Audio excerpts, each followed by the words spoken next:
What's up, everyone? Welcome to today's video. Welcome to the Video Game Fight School channel. Thank you very much for tuning in. There's something about Tom Clancy's The Division 2 that I think is very unique that, for the most part, we take for granted, and that is the targeted loot system. This is a system that a lot of video games eventually arrive at, and The Division did arrive at it. It didn't ship day one with the game. But I think it's the one system that really makes the case for anybody who has left the game and wants to come back. They can easily come back and dive right into where it is that they are. Because what this did is this reduced the, the continuous hunt for gear. I want to get this gear and I can never get this gear or whatever, but now I could just target the loot I want and I can get the gear. This also then empowered the developers, I think, maybe directly or indirectly, to just design gear sets and brand sets and weapons and all of that. Because now you don't have a loot pool that is unattainable in terms of finding specific gear. You can go to places like Countdown.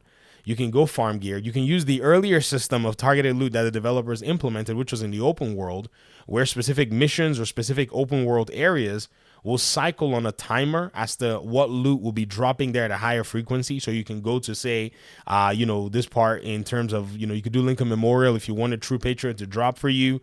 It wasn't the best. The developers still kind of made it slightly grindy, to be very honest.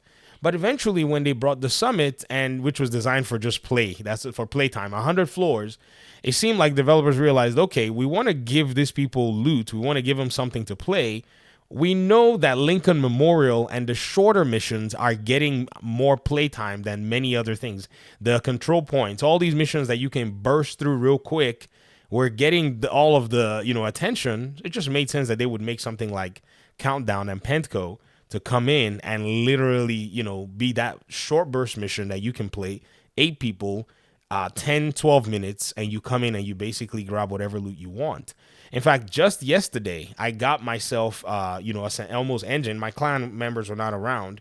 I was home and nobody was around to play. Like, I didn't see anybody online. Maybe I could have put something on the Discord.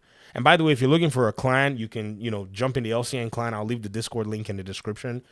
Even if, you're already part of a clan and you want to roll with people that are willing to help farm or do whatever, do raids or incursions or whatever, hop in the Discord server, call for help in the LFG channels.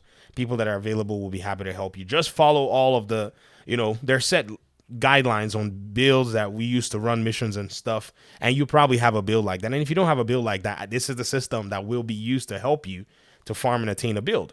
So I went yesterday into Penco and I first of all built me a striker setup, which I need to go back and kind of roll a few pieces here and there. But I was able to get decent pieces in such a short period of time, which, as a classic Division player, this is unheard of. If you wanted striker in the Division 1, Lord knows how long you had to sit there and farm resistance and all of that to be able to get the classified version, right? But now you could just go in there, you can get gear that you want. I got a St. Elmo's. It's not the greatest St. Elmo's, but it is quite fantastic. I don't want to roll it yet. I don't want to go lose my St. Elmo's. My second one that I got, the first one that I got, my clan members actually helped me acquire that one. It's sitting here in the stash. There it is. And it's actually a beautiful one. Shout out to the LCN clan members, that basically ran me through Countdown. We barely even walked in. I think it was like the first 2 minutes. Somebody was like, I got it. Everybody was like, you got it? So everybody just turned around in the clan and left. And I just left them. I just left the game. I had to go do something. And so everybody was laughing at me going like, oh, you got your St. Elmo's, you're running away. But getting a second one was just a testament as to, wow, this is actually pretty cool that the game encourages you to play, encourages you to just basically do what you got to do, farm, enjoy yourself, and just continue to go.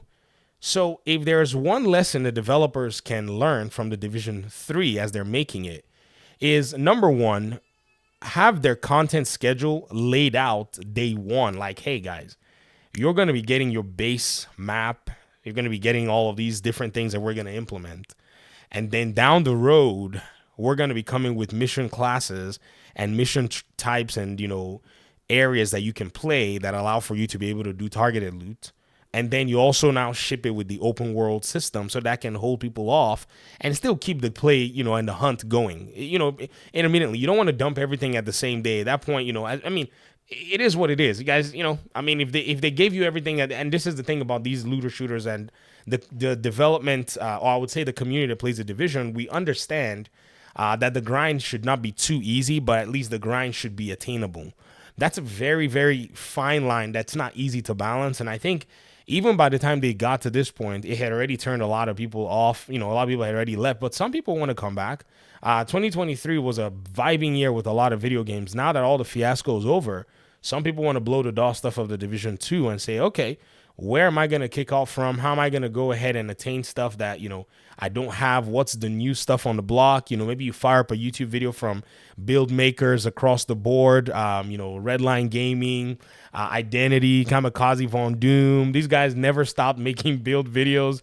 Even while I was gone, I'd be like watching YouTube going, man, these guys still come up with builds even still. You know, like they still have like ideas that they're putting out there, and you see some of their ideas and you want to go ahead and implement them. It's so easy now. You could just literally fire up the game.